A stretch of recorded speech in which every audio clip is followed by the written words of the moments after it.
Lesson 1. Jacksonian America. It matters because Andrew Jackson was elected president with popular support. He stood for federal authority, tried to relocate Native Americans, and undermined the Bank of the United States. The Whig Party emerged to oppose him. A new era in politics. Guiding question. Why was this time period considered a new era in politics? On his inauguration day, President Andrew Jackson broke tradition by inviting the public to his reception. Margaret Bayard Smith, who was one of the thousands of Americans attending the White House Gala in 1829, later wrote, primary source, "A rabble were scrambling, fighting, romping. The president, after having been literally nearly pressed to death by the people in their eagerness to shake hands with Old Hickory, had retreated through the back way. Ladies and gentlemen, only had been expected, not the people en masse. But it was the people's day, and the people's president, and the people would rule." From 40 Years of Washington Society, 1906. The scene at the gala reflected a new era in politics. Beginning in the early 1800s and continuing through the presidency of Andrew Jackson, ordinary citizens had become a greater political force. In the early 1800s, elections became more democratic as many states lowered or eliminated property ownership as a voting qualification. As a result, the number of eligible voters, still mostly white men, grew significantly. In addition, with the growth of cities and towns, the percentage of working people who did not own property increased. These people paid taxes and had an interest in the political affairs of their communities. They wanted a greater voice in electing those who represented them. Additionally, the selection of presidential electors became more democratic as more states allowed voters, rather than the state legislature, to choose electors. The expansion of suffrage, the right to vote, was evident in the turnout for the presidential election of 1828. In 1824, approximately 355,000 American citizens had voted for president. 4 years later, more than 1.1 million citizens cast a ballot in the presidential election. Jackson benefited from the large number of new voters, many of whom lived on the frontiers of the West and the South. Many of the citizens who voted for the first time in 1828 saw in Jackson a man whose origins were little different from their own, and whose achievements they greatly admired. Jackson believed that the majority should rule in a democracy, and that ordinary citizens should play a role in government. These beliefs led Jackson to support the spoils system, the common practice of giving people government jobs on the basis of party loyalty. He was the first president to fire a large number of federal employees in order to appoint his own supporters. He considered the spoils system democratic because it ended the permanent, non-elected office-holding class. The method for choosing presidential candidates also changed. Before the 1830s, political parties used the caucus system to select candidates. The members of a party who served in Congress, known as the party caucus, met to choose the party's nominee for president. Many people, however, believed that the caucus system restricted nominations to the elite and well-connected. They replaced the caucus with a national nominating convention, at which delegates from the states gathered to choose the party's presidential nominee. Progress check. Identifying. What were two changes that made the voting system more democratic? The nullification crisis. Guiding question. What were the issues that led to the nullification crisis? Jackson had not been in office long before he had to focus on a national crisis.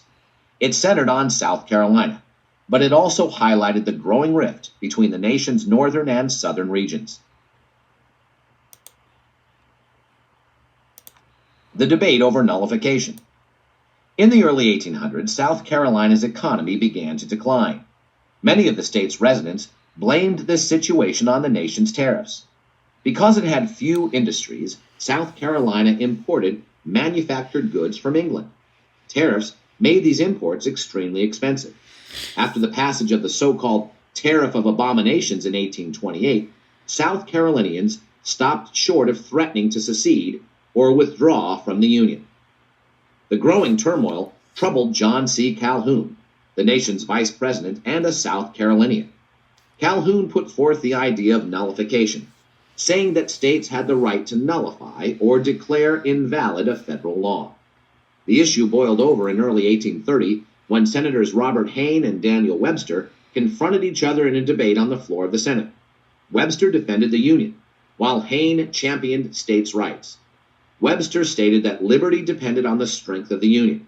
I have not accustomed myself to hang over the precipice of disunion to see whether, with my short sight, I can fathom the depth of the abyss below. Liberty and union, now and forever, one and inseparable. Jackson defends the Union. Congress passed another tariff law in 1832. At Jackson's request, it cut tariffs significantly, but South Carolinians were not satisfied. In November 1832, a special state convention adopted an ordinance of nullification declaring the tariffs of 1828 and 1832 to be unconstitutional. Jackson considered the nullification ordinance an act of treason, and he sent a warship to Charleston.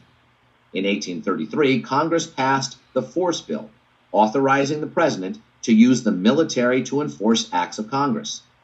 As tensions rose, Senator Henry Clay pushed through Congress a bill that would lower the nation's tariffs gradually until 1842.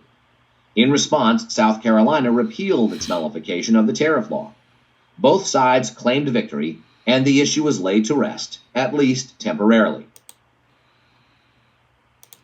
Policies toward Native Americans. Guiding question. How did the lives of Native Americans change under the Jackson administration? Andrew Jackson's commitment to extending democracy did not benefit everyone. His attitude toward Native Americans reflected the views of many Westerners at that time. Jackson had fought the Creek and Seminole people in Georgia and Florida, and in his inaugural address, he declared his intention to move all Native Americans to the Great Plains. Many Americans believed that the Great Plains was a wasteland that would never be settled. They thought that if they moved Native Americans to that region, the nation's conflict with them would be over. In 1830, Jackson pushed through Congress the Indian Removal Act, which provided money for relocating Native Americans. Most Native Americans eventually gave in and resettled on the Great Plains, but not the Cherokee of Georgia. The Cherokee had adopted a written language, drawn up a written constitution modeled on the U.S. Constitution, and sent many of their children to schools established by white missionaries. The Cherokee sued the state of Georgia in order to challenge the state's attempt to take their lands. Their case, Cherokee Nation versus Georgia, eventually reached the Supreme Court. In 1832, Chief Justice John Marshall stated that Georgia law did not apply to the Cherokee because they were a sovereign nation. Jackson disagreed. Marshall has made his decision, the president reportedly said. Now let him enforce it. Most Cherokee resisted the government's offers of Western land. In 1838, Jackson's successor, Martin Van Buren, sent in the army to force the remaining Cherokee from their homes and march them to what is now Oklahoma. About 2,000 Cherokee died in camps while waiting for the relocation to begin, and some 2,000 others died of starvation, disease, and exposure on the journey, which became known as the Trail of Tears. By 1838, most Native Americans living east of the Mississippi had been moved to reservations. Jackson battles the National Bank. Guiding question. Why was Jackson against the Second Bank of the United States, and how did his opposition to it shape the country? One of the biggest controversies of Jackson's presidency was his campaign against the Second Bank of the United States. Jackson regarded the bank as a monopoly that benefited the wealthy elite. At the time, most paper money was issued by private state banks as banknotes that could be redeemed for gold or silver coins. Often, however, the banks issued more paper money than they could redeem in gold or silver. This eased the availability of credit, but also risked causing inflation. To prevent the state banks from lending too much money, the Bank of the United States regularly collected banknotes and asked state banks to redeem them for gold and silver. This action forced state banks to be careful about how much money they lent, and it also limited inflation. Many Western settlers who needed easy credit to run their farms were unhappy with the bank's policies, which took notes out of circulation. Also, despite McCulloch versus Maryland, Jackson believed the bank was unconstitutional. Jackson's congressional opponents tried to make the bank an issue in the 1832 presidential election by introducing a bill to extend its charter for another 20 years. Congress passed the bill, but Jackson vetoed it. After Jackson won re-election in 1832, he believed the people wished him to destroy the bank at once. He removed federal deposits from the bank and placed them in state banks, greatly weakening the bank. It was a major political victory for Jackson, but critics later charged that destroying the bank contributed significantly to the financial woes that plagued the country in the years ahead. By the mid-1830s, a new party had emerged to oppose Jackson. Named for an English party that sought to limit the king's power, the Whigs advocated a stronger federal government and support for industrial development. Martin Van Buren. The Whigs were united in opposing Jackson, but they were unable to settle on a leader. Helped by Jackson's popularity, Democrat Martin Van Buren won the 1836 presidential election. He had little time to savor his victory, however. During the Panic of 1837, a crippling economic crisis, many banks and businesses failed. Thousands of farmers lost their land, and unemployment soared. A firm believer in his party's philosophy of a limited federal government, Van Buren did little to ease the crisis. Tippecanoe and Tyler, too. The Whigs looked forward to ousting the Democrats in the presidential election of 1840. They nominated General William Henry Harrison, hero of the Battle of Tippecanoe. John Tyler, a Southerner and former Democrat, was the vice presidential candidate. Adopting the campaign slogan Tippecanoe and Tyler too, the Whigs blamed Van Buren for the economic depression. The strategy worked. Harrison won a decisive victory and on March 4, 1841, delivered his inauguration speech. The weather that day was bitterly cold, but Harrison insisted on delivering his nearly 2-hour address without a hat or coat. He came down with pneumonia and died on April 4th, thereby serving the shortest term of any American president. Vice President John Tyler then became president. This was a shock to Whig leaders, as Tyler actually opposed many Whig policies and had been put on the ballot mainly to attract Southern voters. Their fears were realized when Tyler blocked Whig legislation.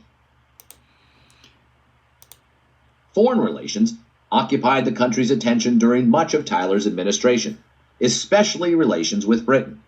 Disputes over the border between Maine and Canada and other issues resulted in the 1842 Webster-Ashburton Treaty, which established the border between the United States and Canada from Maine to Minnesota.